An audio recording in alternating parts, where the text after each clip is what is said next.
Hey guys, how's it going? Muthurajah here, finally back with the new video lesson. Guess it's almost been like 2 months, just busy and so hard to find the time. And I also tend not to post if I'm not inspired to share something, so forgive me for that. Anyway, since I've been held up with gigs, I figured I'd share something from a show I did with this virtuoso harmonica player and just a great guy, great musician, Frederic Yonnet.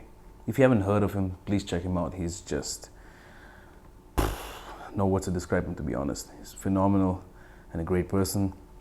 And we did a couple of gigs, including the Dubai Jazz Festival.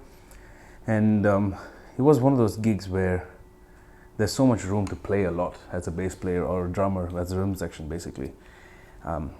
But how you choose to do that with taste, definition and execution, that is a different game. And that is what I feel sets apart so-and-so bass player apart from so-and-so bass player. It's those things, the individualistic, stylistic approach to playing. Okay, so I'm going to break down 2 fills that I played on this gig on one particular track. It's a cover of Childish Gambino, Feels Like Summer, if I'm not mistaken. So pretty much the whole gig I'm just holding it down. Of course I'm playing my fills, my usual stuff, playing me. But in this song I played this 30-second note fill, which I never tried during rehearsal. I just went for it during the gig. So it's a 30-second note phrase, back into the groove. Then I go into a 16th note phrase, which is more melodically clear and still trying to carry the momentum of the groove, and then back into the groove. So this happens at the tail end of the chorus, going into the chorus again. Okay, so I'm just going to share the clip from the gig, so check it out.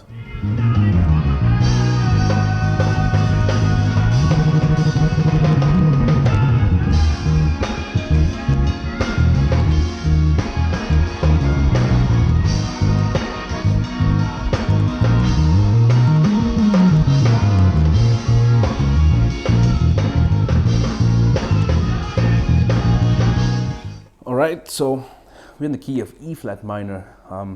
The first run that I play is such a staple, basic minor pentatonic run, but I build it up. I don't just go right at it. So what I'm doing is pretty metal almost. If I play it slow,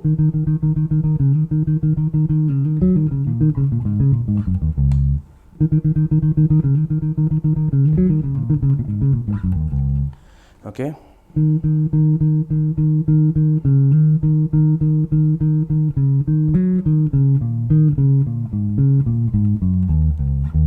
Okay, so I'm going back and forth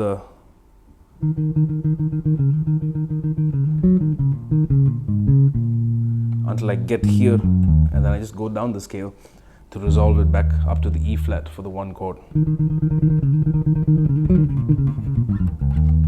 Okay, now I'm not sure what tempo that is, but if I sit down to actually practice it, it's a little too fast for me.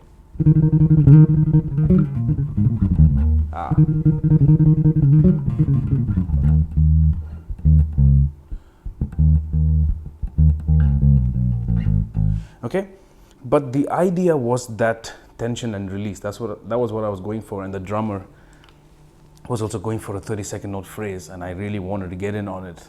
And it was almost as we both knew we both were heading in that direction, so I just went for this fill, and it came out pretty good. I was surprised.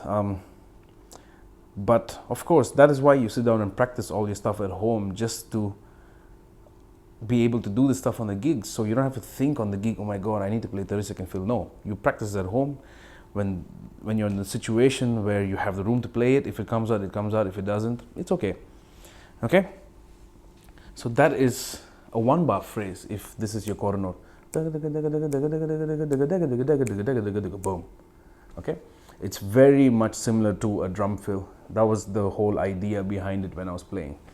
Okay, and the resolution to resolve it strong into the groove.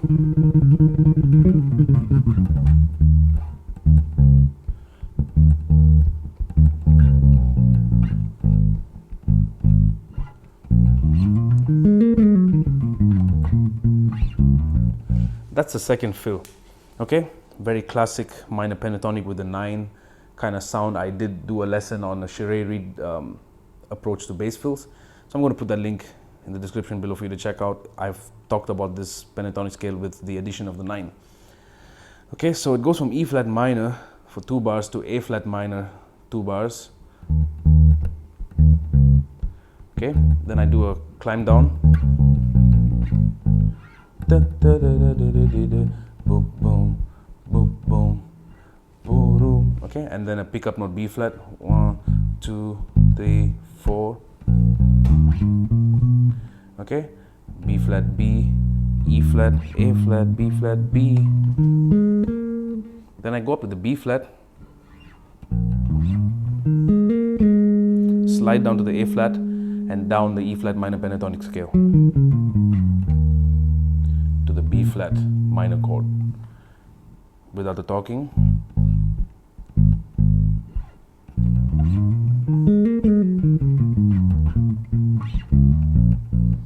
Okay, and what I did on the video also, I realized is I finished the phrase, then I went back down to this B flat here. Now if I had a 5 string, it would have just been there, but no 5 string, so you got to move. So that's the cool thing about the 4, is that you constantly have to have everything mapped out, because you don't have any other option. If I want to play something lower than this, I need to move here or here, but that's too far. This makes sense. So 1, 2, 3, 4. 1, 2, 3, 4. 1, 2, 3, 4. 1. Right? So both fills are very different, extremely different.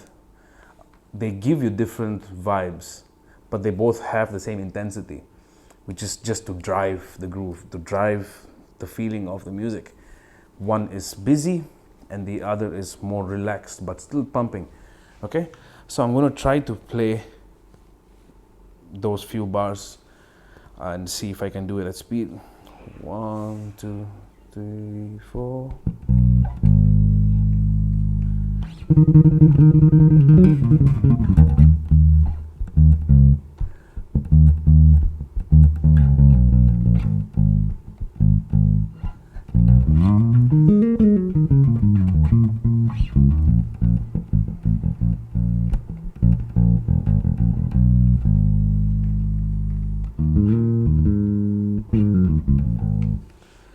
Alright, so that'll be all for this lesson.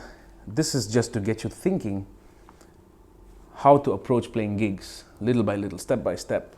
No matter what chops you develop or whatever it is you're working on, how do you actually play the gig, okay? Now, Frederic was nice enough to entrust me to play how I wish to and play me.